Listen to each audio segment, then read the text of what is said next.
Like everyone else, you were born into bondage. Do you know what I'm talking about?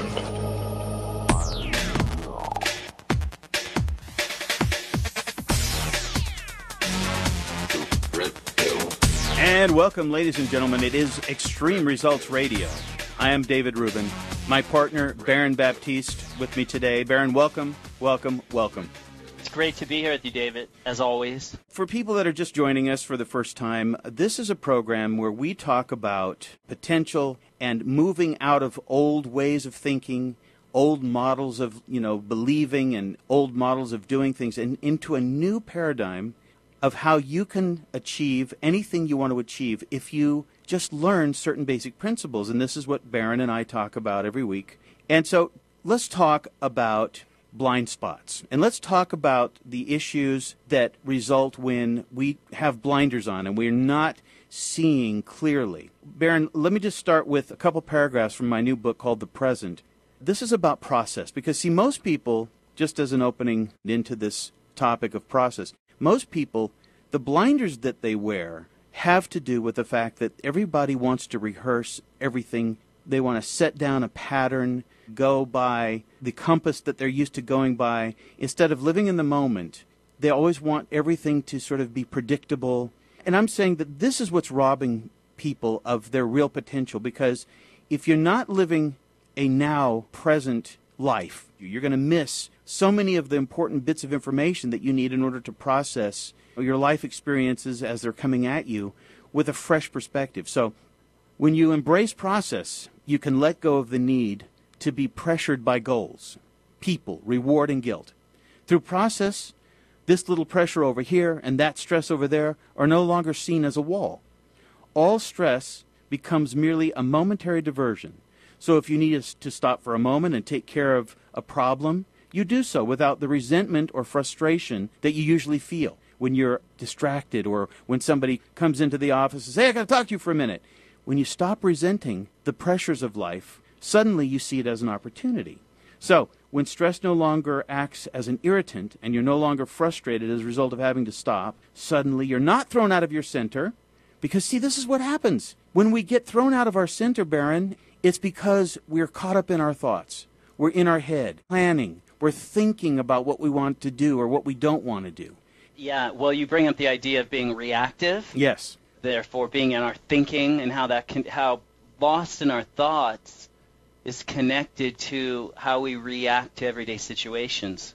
Isn't that really the key? You nailed it. Because, think of it. If you're not in your thoughts, in thinking, and this is something you can think about, and it's important that we think about, but a bigger kind of thinking around how we're always lost in our thinking. Because when you get clear, there's an absence of thinking. So when you start noticing that you're in your thoughts a lot, and in those moments that you notice you're in your thoughts, you actually begin to separate from them.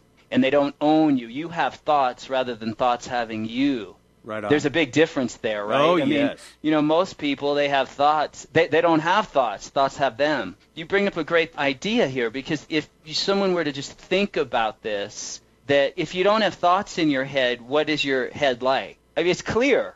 It's like empty. And therefore, if your mind is clear and empty, essentially there's a pause. Anything that comes up on your path in life, your moment-to-moment, day-to-day life, anything that comes up when you're clear, well, you can just handle those things. The reactivity is like a startle effect. Because lost in our thoughts, we're like in a spell, like a hypnosis, and we're walking around in this kind of hypnotic spell, and then someone says something from the outside or does something, and they interrupt our spell because we're addicted, our own personal little world in there, our own personal story reality is like a drug almost, and it shakes us up. You've brought to me this perfect metaphor of what you're talking about. Go for it.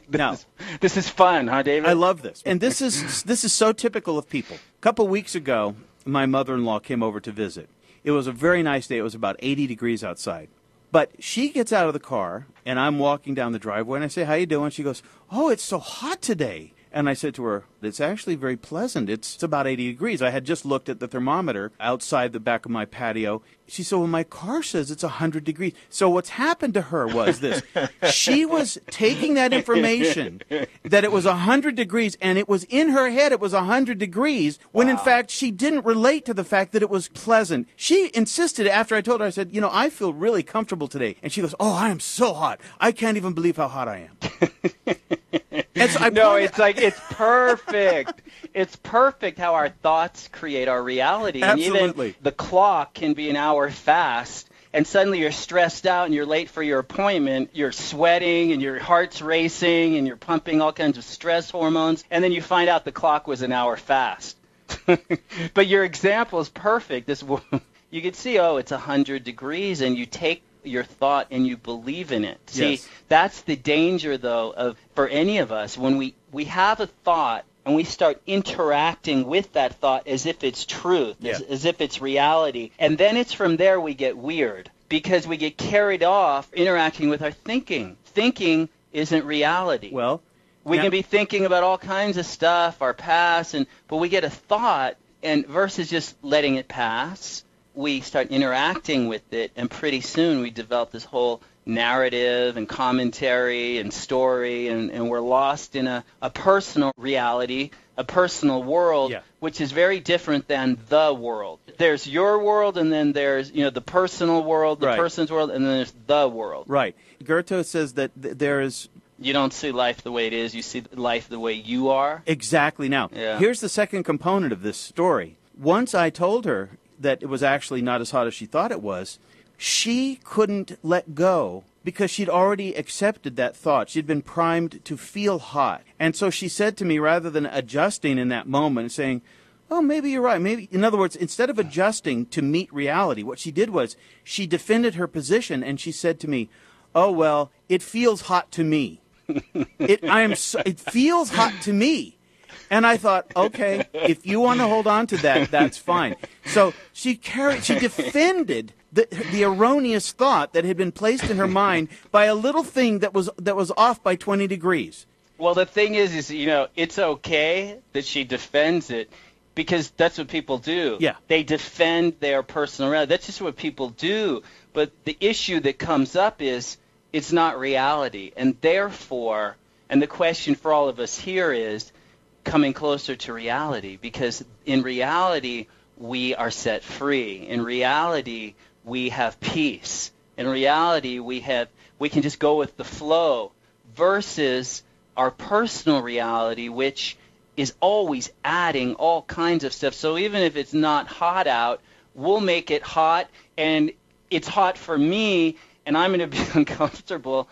But then it becomes an issue, well, I'm right and I'm not going to be made wrong, no matter what. Then we're lost in our storyland reality, which we then have to confirm as truth, and we are right about that, and anyone who challenges that is wrong. That's perfect. It's absolutely perfect. We've got to take a quick break here. This is Extreme Results Radio. I'm David Ruben, my partner Baron Baptiste. Please join us after this break and visit our website. It's extreme-results.net, or Google Extreme Results Radio.